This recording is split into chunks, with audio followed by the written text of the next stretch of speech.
আমাদের দেশসহ এশিয়ার বিভিন্ন দেশে গর্ভবতী মহিলাদেরকে প্রচুর পরিমাণে মানসিক চাপ দেওয়া হয়ে থাকে, যার কারণে এই দেশীয় বাচ্চাদের সমস্যা অনেক বেশি। গর্ভবতী মহিলারা গর্ভাবস্থায় এমনিতেই প্রচুর পরিমাণে মানসিক চাপে থেকে থাকেন। এছাড়াও স্বামীর দুর্ব্যবহার কিংবা পরিবারের মানুষের বাড়তি চাপগুলো গর্ভবতী মহিলাকে মানসিকভাবে ভেঙে দেয়, যার ফলশ্রুতিতে আসে কান্নাকাটি করা। এছাড়াও মানসিক চাপ তো রয়েছেই।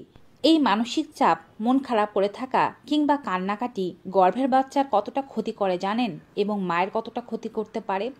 যদি জানা না থাকে তবে সম্পূর্ণ ভিডিওটি দেখুন, আপনার চোখ খুলে যাবে।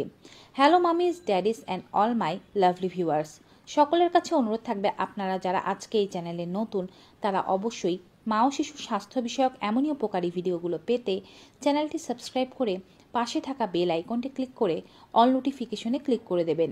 এতে করে আমরা ভিডিও আপলোড করার সাথে নোটিফিকেশন আপনাদের কাছেই পৌঁছে যাবে। আপনারা আমাদের Facebook page health Bangla beauty follow করুন। চলুন মূল ভিডিওতে যাওয়া যাক। অন্যদের তুলনায় গর্ভাবস্থায় একজন মহিলা খুব বেশি পরিমাণে আবেগী হয়ে থাকে।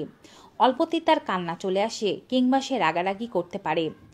এর জন্য কিন্তু পরিবারের লোকজনদের সাপোর্ট দেওয়া উচিত, কিন্তু পরিবারের লোকজনেরা ভিন্ন ভূমিকা পালন করেন। তারা এগুলোকে ঢং, অভিনয় বা নাটক বলে চালিয়ে দেন।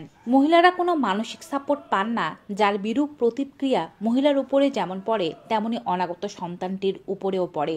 গর্ভাবস্থায় এই সমস্ত মানসিক চাপ, মন খারাপ থাকা কিংবা বিভিন্ন ধরনের সমস্যার মূল কারণগুলো সম্পর্কে চলুন জেনে নেই। একজন গর্ভবতী নারীর মানসিক চাপ হওয়া কিংবা মুড সুইংসের সমস্যার প্রধান একটি কারণ ইস্ট্রোজেন, প্রোজেস্টেরন এবং এইচসিজি হরমোন। এই হরমোনগুলো ওঠানামার কারণে মেজাজে প্রভাব পড়ে, আবেগ উদ্দীপ্ত হয়, গর্ভবতী মায়েদের অনেক ধরনের সমস্যা দেখা দেয়। এছাড়াও তার মানসিক চাপের আরেকটি কারণ হচ্ছে স্ট্রেস। শারীরিক ও মানসিক সকলভাবেই মা অসুস্থ হয়ে পড়ছেন। শারীরিক ও মানসিক অনেক পরিবর্তন আসছে। পারিবারিক সম্পর্কগুলো ঠিক রাখতে পারছেন না, নিজের কাজগুলো সঠিকভাবে করতে পারছেন না, এবং সুস্থভাবে একটি বাচ্চাকে জন্ম দেওয়ার আবার চাপও রয়েছে তার মধ্যে, যার কারণে মা কিন্তু অনেক সময় স্ট্রেসে পড়ে যান। তার শরীরের পরিবর্তনও তাকে মানসিকভাবে প্রভাবিত করে। গর্ভাবস্থায় পেট বড় হতে থাকে, শরীরের বিভিন্ন অঙ্গ প্রত্যঙ্গগুলো বড় হতে থাকে, যার ফলে স্ট্রেচ মার্ক বা প্রসারণ চিহ্ন দেখা দিতে থাকে, যা মায়ের সৌন্দর্যকে নষ্ট করে দিতে পারে। এগুলো তার অস্বস্তির কারণ।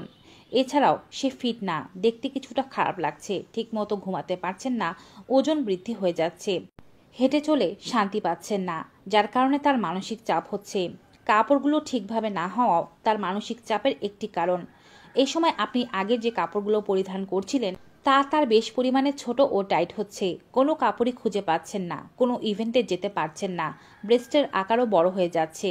এগুলো তাকে মানসিকভাবে খুব প্রভাবিত করে। আবেগপূর্ণ কোনো জিনিস দেখলেও বা আবেগপূর্ণ কোনো কথাতেও মায়েরা হঠাৎ করে আবেগী হয়ে পড়েন। গর্ভাবস্থায় স্বামীর সাথেও সম্পর্ক অনেকের খারাপ হয়ে যায়। এ সময় অনেক মহিলারাই মনে করেন স্বামী তাদেরকে বুঝি আর আগের মতো ভালোবাসে না।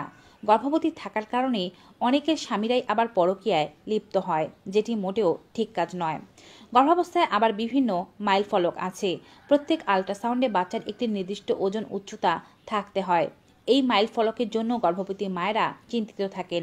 বাচ্চা পেটের মধ্যে সঠিকভাবে বড় হচ্ছে কিনা তা জানার জন্য তারা খুব আগ্রহী থাকেন। এর কারণে তাদের প্রেশার বাড়ে, মানসিক চাপ বাড়ে। প্রসবের তারিখ যত আসতে থাকে গর্ভবতী মহিলারা ততটাই বেশি উত্তেজিত হতে থাকেন, অধৈর্য হয়ে যান, অনেকের মধ্যে ক্লান্তি ও হতাশা দেখা যায়। এই সমস্ত কারণগুলো অনেক পরিবারই মেনে নিতে পারেন না। একজন মায়ের যে এই ধরনের শারীরিক সমস্যা হতে পারে তা তারা বোঝেনি না। স্বামীসহ পরিবারের লোকজনেরা বলে থাকেন এগুলো সব অভিনয়। পরিবারের অনেকে নিজের সাথে তুলনা দেন, তারাও সন্তান জন্ম দিয়েছেন এমন কথা বলেন, যা গর্ভবতী মাকে খুবই বেশি প্রভাবিত করে। মা যখন মানসিক স্ট্রেসে থাকে তখন তার বাচ্চার বিভিন্ন ধরনের ক্ষতি হয়। এছাড়াও পারিবারিক বিভিন্ন সমস্যার কারণে মা কান্নাকাটি করলে এটি বাচ্চার জন্য খুবই ক্ষতিকারক। মা দীর্ঘস্থায়ী উদ্বেগ এবং স্ট্রেসযুক্ত থাকলে তার শরীরে কর্টিসল নামক এক ধরনের হরমোন তৈরি হয়। এই হরমোন আপনার শিশুর সাথে প্লাসেন্টার মাধ্যমে চলে যায়। দীর্ঘমেয়াদী যখন এই মা এমন ধরনের সমস্যায় ভুগতে থাকেন, তখন অতিরিক্ত কর্টিসল হরমোনের কারণে বাচ্চাটাও খিটখিটে মেজাজের হয়। পরবর্তী জীবনে এই বাচ্চাকে প্রচুর পরিমাণে সাফার করতে হয়। দেখা গিয়েছে যে সমস্ত মায়েরা হতাশাগ্রস্ত ছিলেন, পরবর্তী জীবনে সেই সমস্ত মায়েদের শিশুদের মানসিক স্বাস্থ্য ভালো ছিল না, অবস্থার উন্নতি ছিল না, তাদের মধ্যে কনফিডেন্টের খুব অভাব ছিল, জীবনে কোনো ভালো কাজ বেশিরভাগ শিশুরাই করতে পারেনি। যে সমস্ত মায়েরা অতিরিক্ত পরিমাণে অনুশোচনায় ভুগে থাকেন, তাদের শিশুরা ছোট কাল থেকে মানসিক বিভিন্ন ধরনের সমস্যায় ভোগে। ঠিকমতো কথা না বলতে পারা, হাঁটতে চলতে না পারা, অটিস্টিক হওয়া এই সমস্ত শিশুদের মধ্যে খুবই কমন লক্ষণ।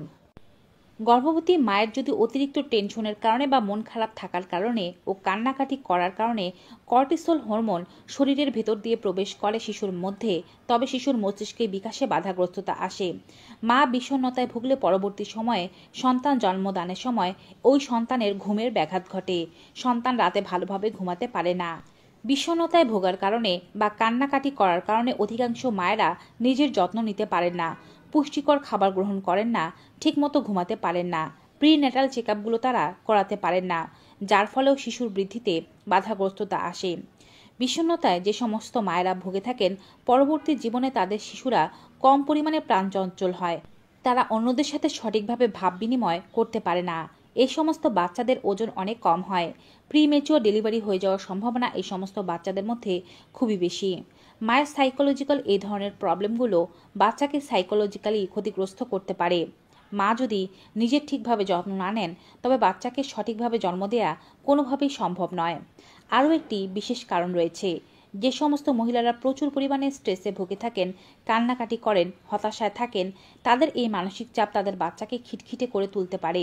তাদের বাচ্চা পরবর্তী জীবনে স্কিজোফ্রেনিয়া নামক এক ধরনের কঠিন মানসিক রোগে আক্রান্ত হতে পারে, যা তার জীবনকে পরিপূর্ণভাবে ধ্বংস করে দিতে পারে।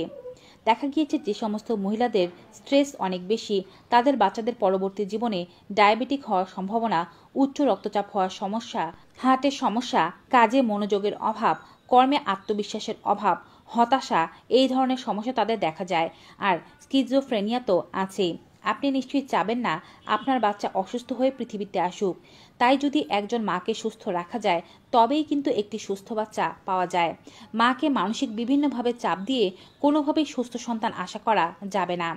অনেক সময় দেখা যায় বাচ্চা প্রসবের পরপরই মায়েরা বিভিন্ন ধরনের ডিপ্রেশনে ভুগে থাকেন। এগুলোকে পোস্টপার্টাম ডিপ্রেশন বলা হয়ে থাকে। এই ডিপ্রেশনকেও অনেকেই অভিনয় মনে করে থাকেন।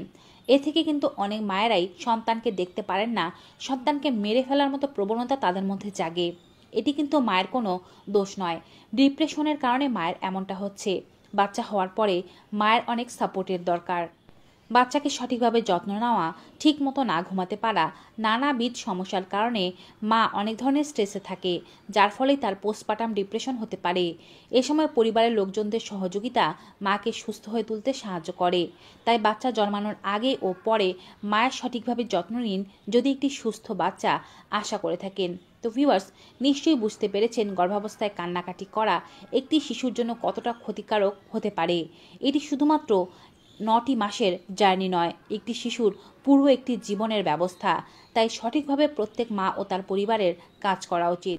ভিডিওটি সকল গর্ভবতী মায়েদের মাঝে বেশি বেশি করে শেয়ার করে দিন, যেন সবাই এই উপকারী তথ্যগুলো সম্পর্কে জানতে পারে। আজকের মতো এখানেই বিদায় নিচ্ছি ভিউয়ার্স। সবাই ভালো থাকুন, সুস্থ থাকুন। Good bye and take care.